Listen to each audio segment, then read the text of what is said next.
And Lindsay, you would like us to explain your story. You worked as a personal assistant to Mohammed Al Fayed for 5 months, from 1989 to 1990. You've told us he sexually harassed you, sexually assaulted you, groped you on a daily basis, and then trafficked you to Paris, where he attempted to rape you. You have no memory of your trip home from Paris, but did sustain significant injuries. You assume you were drugged. You were then falsely imprisoned in the Harrods management offices by a colleague under Mohammed Al Fayed's instruction, but you managed to escape. And Lindsay, we were just hearing from Jenna that the fear, actually, that has continued through the years. I wonder, having just heard a tiny bit of your story there, whether you maybe carry that fear with you now too. I do. I mean, Harrods will never leave me. The thoughts, the memories I have from those tragic episodes, you know, are inside me. And, you know, I just think that Harrods need to have some accountability, because someone paid for the medical. You know, I had an invasive medical procedure in order to get a secretarial job. And Harrods must have paid for that. You know, they enabled this whole team of people to... Who needs 25 PAs? They enabled all these people, enabled this situation, and left us like lambs to the slaughter for one purpose. So the trauma is within me. There are lots of things that trigger me. Gypsy King's music, particularly. Why that music? Because he was always playing it. I don't know if he was in your eras, but he was always playing that kind of... Dion, when I was there. Celine Dion. The Roger and Galley soap. Yeah. So lots of things trigger me, and, you know, I just think that we won't ever get over it, but being together now is a fantastic support. We should just explain to people who are watching as well. This morning we've talked to you all beforehand about what imagery you're OK with this morning, because we don't want to cause you any more extra distress about seeing and sensing things. Catherine, what kind of strength do you get from all being together? I could see you nodding and... Yeah. Acknowledging stories that you were hearing from your newfound friends. Well, yeah, I mean, watching the whole documentary last week, I was shouting at the screen because there were things that people were saying, and I was like, yes, that's exactly what happened. And that's what happened on Friday. You know, we met at the press conference and became instant friends, really, and we were swapping war stories, and we all have the same pattern, even though if you lined us up, I think we go from the working there in the 80s to the mid-2000s. But nothing really changed from what he was doing. We were all in the same places with the same unlocked doors, and our passports were taken away for the entire trip to France, and all of us had the same experiences. And being all together, I think it's quite good to think, oh God, I thought for ages this was just me. So yeah, I think it was Jen who said on Friday about walking out of there feeling 3 feet taller, because yeah, you feel like you're empowered by everybody else as well. So, and Nicole, listening to just the start of your stories, I wonder whether there was a tremendous culture of secrecy.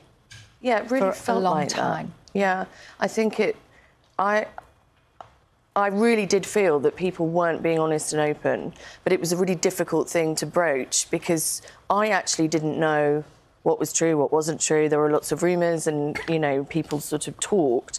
But for me, his reputation was more sort of, oh, he's a bit of a lech, you know, he's a bit handsy. It was that. It wasn't the more serious, you know, accusations, because there's absolutely no way I would have ever worked for him if that was the case. Yeah. I mean, you probably should have had a clue when we did the medical, and it was highly invasive.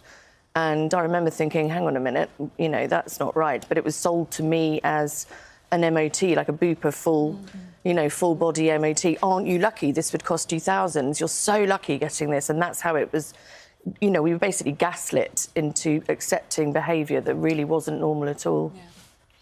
Gemma, I was really struck when Catherine was talking about the range of dates where you and others worked for him. Just summarises how long a period we're talking about. It is. It's disgusting, and it's shocking, actually, the amount of women that have probably been involved over those years. You know, it could be thousands at this point. You just don't know. I mean, in my time, there must have been hundreds of women that were brought up to the offices and, you know, disappeared into meeting rooms and then, you know, left crying. But it, like you said, it's such a secrecy surrounding it all. You were terrified to speak out and ask questions, so you kind of accepted what was going on and internalised that actually, you know, is it just me? Am I the victim of the really hard behaviour?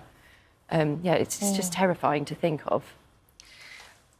Lindsay, I'm curious to know, because there's a pattern here, isn't there? Absolutely. An absolute pattern of behaviour. Yes.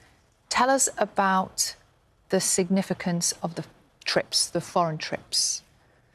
Well, he always had tried to isolate me, and I was told that I was going on a business trip to Paris, when in fact it turned out I was being trafficked, because we went for dinner to the Ritz with another colleague and 3 celebrities, and I got a tap on the shoulder by the security, and me and this other colleague got taken to our accommodation, which I assumed would be the Ritz Hotel, because he owned it and we were there.